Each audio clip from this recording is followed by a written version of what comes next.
labai svarbus Jėzaus Kristaus kūno narys. Dievas gali per tave, čia tam pačiam laiške parašyta, žiūrėkite kas.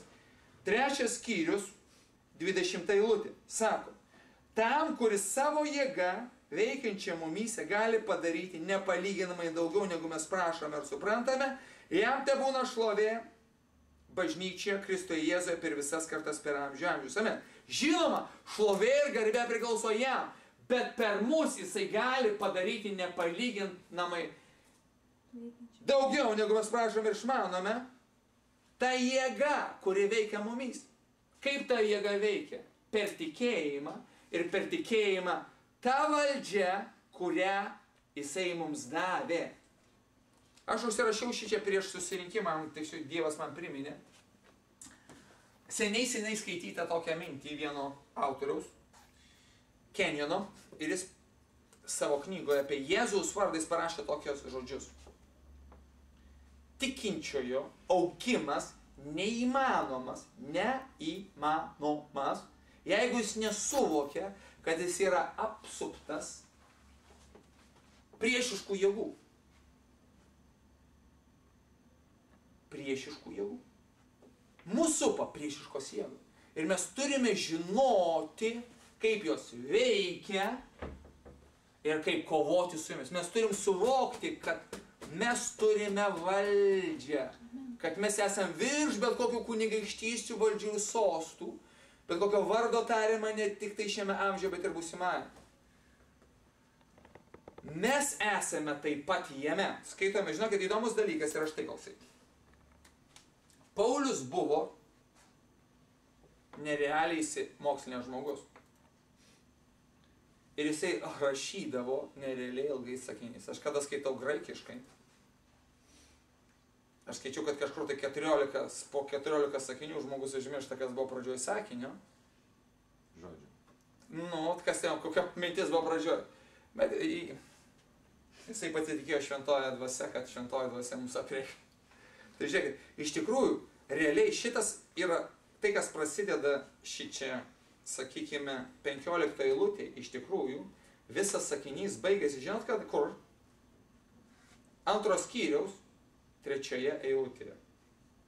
Tai reiškia, jisai rašo, žiūrėkit, aš nekartosiu tai, kai jisai iš tikrųjų rašo, kad jisai prikėlė nuo 19 eilutės, aš perskaitysiu, kuriais veikia Kristuje, prikeldamas, čia jisai, jį iš numirus ir pasodindamas savo dešinėje danguose, aukščiau už kiekvieną kunigaikštystę, valdžią, jėgą, viešpatystę, kiekvieną vardą tariamą ne tik šiame amžiuje, bet ir būsimajame, ir visą paklojo po jo kojomis, o jį patį pastatė viršum visko, kad būtų galva bažnyčios, kur yra jo kūnas, pilnatvė to, kuris visame pripildo.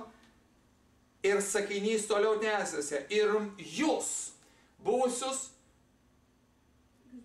kurie buvote mirę nusikaltimais ir nuomis, kuriuose gyvenote kadaise, pagal šio amžiaus pasaulio būdą, paklusdami kunigaikščiui viešpatančiam ore, dvasiai, kuri dabar veikia neklusnumo vaikuose, tarp jų ir kuriuose kadaise ir mes gyvenome, čia turėtų būti kablelis, siekdami savo kūno geiduliais, vykdami kūno ir minčių troškimus ir išprigimties buvome rūstybės vaikai, kaip ir kiti.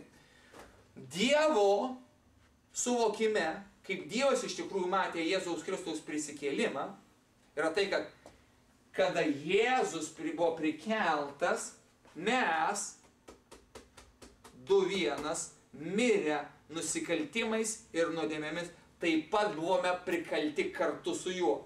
Jėzaus prisikėlimas buvo kartu ir mūsų prisikėlimas. Čia iš tikrųjų yra vienas sakinys. Ir tai įrodo toliau sekantį 4 eilutę. Bet Dievas apstus gailestingumo, į savo didžios meilės, kurie mus pamilo jis kartoja tą pačią mintį. Kodėl jis kartoja? To, kad kartojimas yra mokslo tėvas. Jisai žino, kad mums reikia kartoti ir kartoti ir kartoti. Mūsų mirusius nusikaltimais atgaivino kartu su Kristumi, malonė jūs esate išgelbėti, kartu prikėlė ir pasodino danguje Kristuje Jėzuje, kad ateinančiais amžiais savo gerumu parodymus beribius, savo malonės turtus Kristuje Jėzuje. Mes šiandieną esame Kristuje Jėzuje. pasodinti Dievo tėvo dešinėje. Virš bet kokios kunigaikštystės, valdžios ir sosto. Ir bet kokios viešpatystės tariam. Ir bet kokio... Ko čia, tai perskaitim. Bet kokios kunigaikštystės, valdžios, jėgos, viešpatystės ir kiekvieno vardo tariama ne tik šiame amžiuje, bet ir būsimame. Ir ne tam, kad mes pasakytume čia kažkam tai, kad ir kokiam nors Trumpui. Nu ir kas, kad jisai turi ten, sakykime. Žinot, kartais mes tikintieji taip galvojame, žiūrime į kokius turtingus pasauliečius, jaučiamės ne visaveršiai.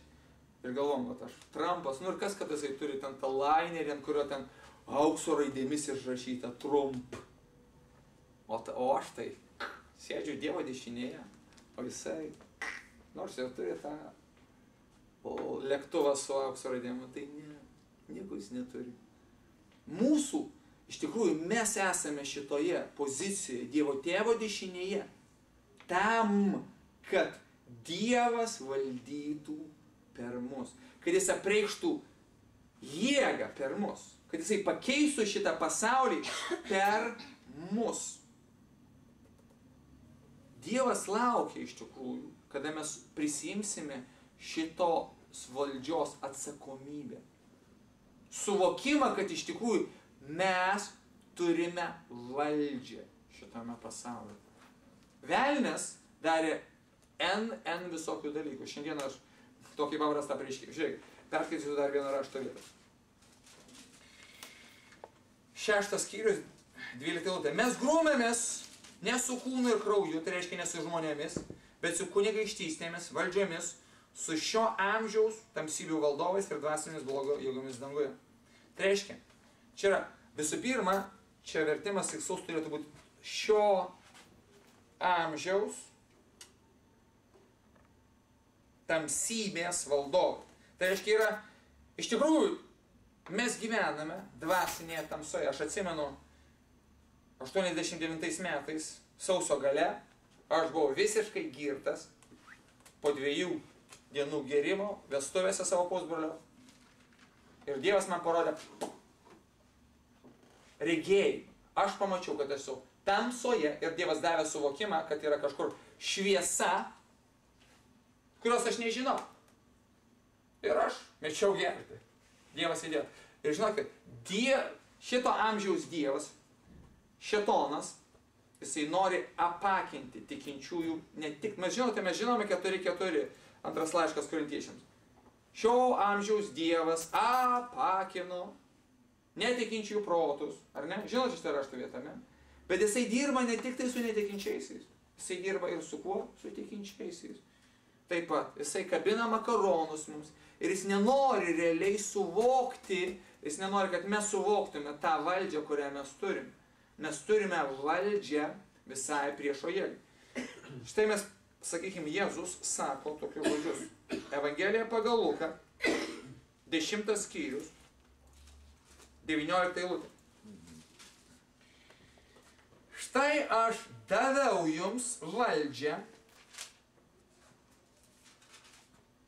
mindžioti gyvates bei skorpionus ir visą priešo jėgą ir niekas jokiais būdais jums nepakenks. Super, super. Dievas Jėzus Kristus mums suteikė valdžią mindžioti gyvates, skorpionus ir visą absoliučiai priešo jėgą. Ir mes turime šitą jėgą realiai naudoti. Mes niekaip nepaskelbsime Evangelijos. Žiūrėkit, Jėzus pasakė, duota man visa valdžia dangoje ir žemėje. Todėl eikite. Mes niekaip nepaskelbsime Evangelijos taip, kaip mes turime ją paskelbti, kol mes nesuvoksime tos valdžios, kurią mes turime.